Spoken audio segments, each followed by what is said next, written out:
I'm here from the Caribbeans, the beautiful island of Nevis. And when did you come over to England from? 57. 57. And yeah, and there was always been, as a child, been very fascinated with the carnival, the costume, the music, and the whole history behind it. All right. Would you be able to tell me a little bit more about the history behind that? Well, as a child, I used to, my mom and dad, you know, they all love carnival, but there was more the conservative side of it. So you would look at it, but you weren't going to take part. And as always, as a child, I was very keen in taking part in carnival. And then came to England, and I thought, well, they're not here now, so I could do what I like. 4,500 miles away. By the time they hear about it, carnival finished. And for other reasons, find that when we came here, there wasn't that much going. We had christening, little dancing, and I thought that we need something to bind us together, like a big party where you don't need to be invited, everybody come. Yeah. And then you realize that the carnival was a celebration of emancipation of our forefathers from slavery. And I'm very passionate about the history of our journey from Africa and what it meant. And so I decided one of the best things was it's carnival. I mean, lots of people didn't agree with it. And some of my friends, and they thought I was being silly, well, being called crazy and mad. But I felt that was what I wanted to do, and it took me some time to convince people, which I managed to, and then here we are 45 years after. Well, I think because of what it is, I mean, people, we have very dull lives, and people need something to put more life, and people, for me, I think we spend more time mourning about what not working, and I think we need something in our life to brighten up ourselves. People, we need to celebrate, and I don't think we celebrate enough. You know, and I think, I mean, you know, the costume and the music and it generates a lot of interest. And as you see, there's no event that brings more people together of carnival culture, race, color, religion, social background, and everything. The only time you see people, so many people together in harmony, smiling, you know, and it's just, as you say, if you see it before, the music, the colors, and the gay part of it, which for me is very important. Yeah. How old was you when you came over to England then? 18. 18 when you came over, so you sort of grew up. How different, like, did you find it coming here? There, obviously, because it sounds like, even though you did have a strict upbringing, it sounds like it was very community orientated and everyone seems to sort of look out for each other. It's sort of how it seems that... Well, it was... sort of interesting how you it felt. was very interesting because, you know, growing up as a child, I don't understand how the English people doesn't celebrate England. Because we, in England, in the Caribbean, we feel England was the mother country, the Queen, and, you know, I mean, it's carry a lot of prestige. And, you know, you always wanted to be here, I mean, you know, and Queen's birthday is a big celebration. And celebrated big time and very serious. I remember I was in the Boys Brigade, and, you know, the Boys Brigade is a discipline organization, and you do church parade, and you got your uniform and you're smartly dressed, and, you know, and like an Empire Day. I mean, which most of English people don't even understand what Empire Day is. But we're in the Commonwealth, and it's the highlight that you know, smartly dress and you're going in town and parade and, you know, and then you came here and you find a lot of the things that we did was, we find we knew more about England and some of the average English because it was, you hadn't any choice. It was rammed down your throat. But then you had the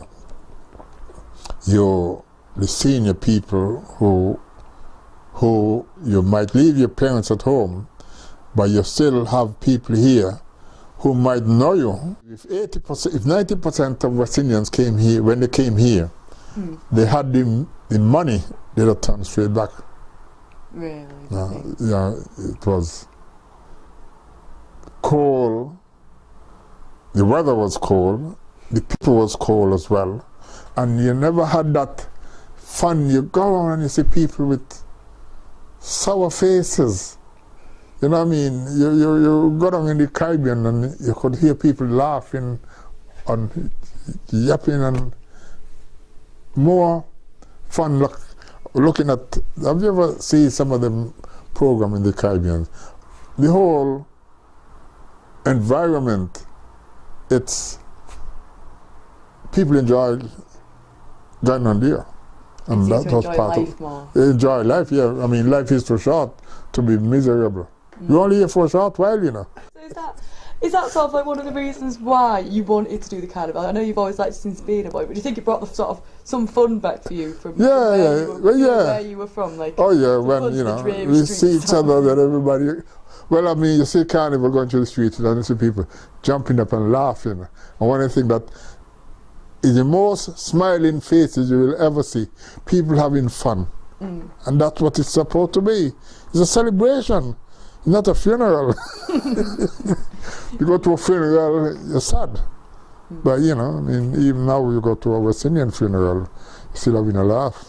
So, has the carnival always been as popular as it is then, or was it something that sort of, it just grew in popularity year after year? It grew in popularity.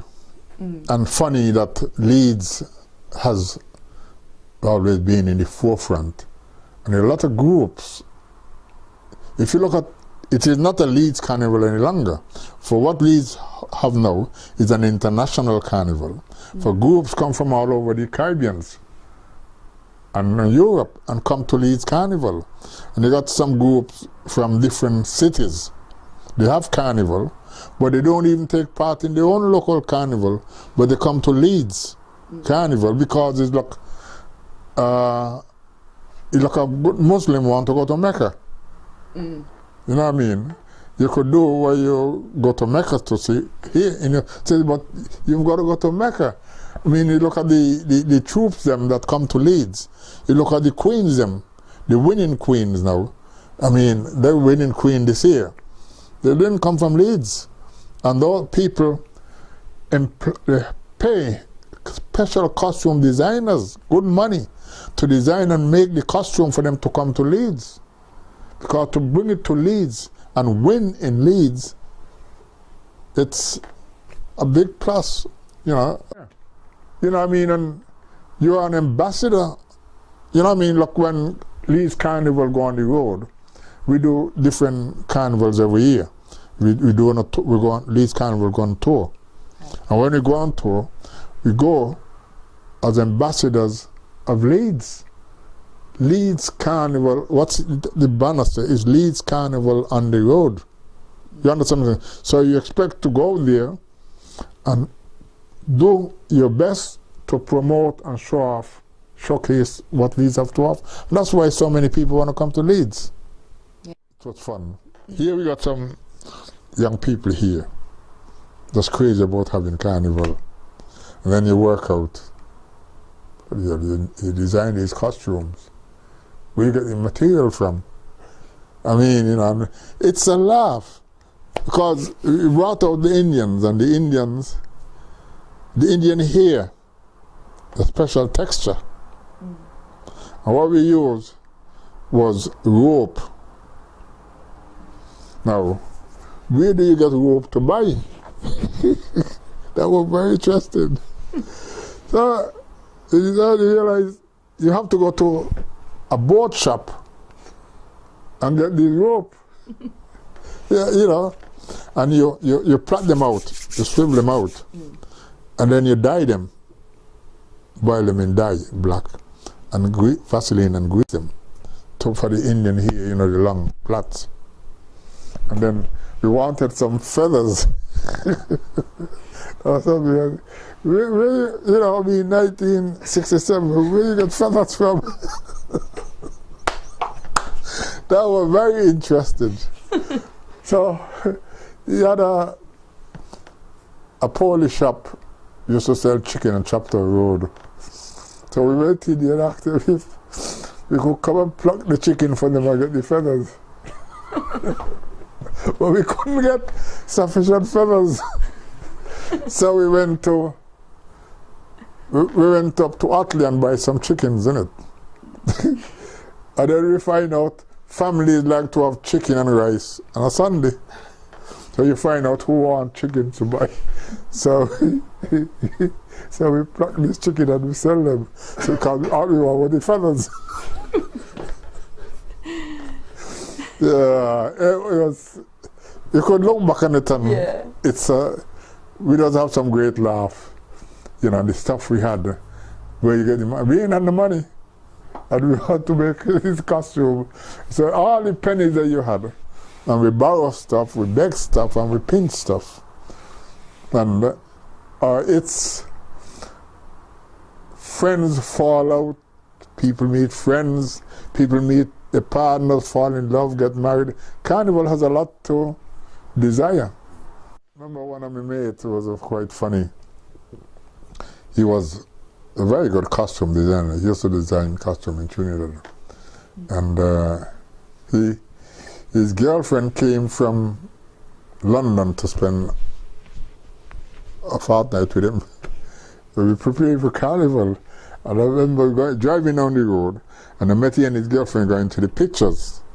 So I said to him, I want him to just show me how to bend, shape a structure. I said, I'm not going to keep you. And he came in, and that was the end of his girlfriend holiday. 2 weeks. So Yeah. And then we fell out. And then he had to laugh. He got married. And he don't want to see me around his house at all. He said, I've lost 2 women because of you, but this is a wife, and I'm going to lose her. Oh, God. And she was a very good dress designer. And so one Sunday he came in and he met me, and she making costume in the house. We had some great fun. Yeah. You know. In fact, there was one student who parents used to send him money for him to come home during university holidays. Before, he used to take the pocket money and spend it off on buying materials. He couldn't go. He had to stay here.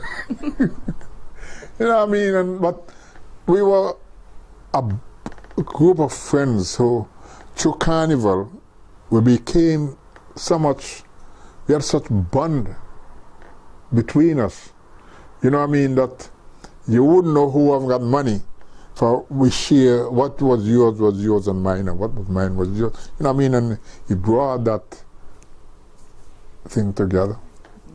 It is the fun and the whole people in love with the arts, and the final thing on that day to see your work and have been able to contribute to this, and it's just a passion, and you've been, maybe fortunate, good to get people to work. Because I'll say, oh, Art always have people to help him, because I'll say you don't have to come if you don't want to. I'm very good at headhunting people. That's where a lot of the success of the Carnival lies, because people who have the right attitude and ideas towards it, and sort of want the same thing from it. And value them. You look, last year, them costumes that I made, I have 3 young ladies and a young boy, and they're excellent. You see, you've got to make people feel valued and show them appreciation, yeah?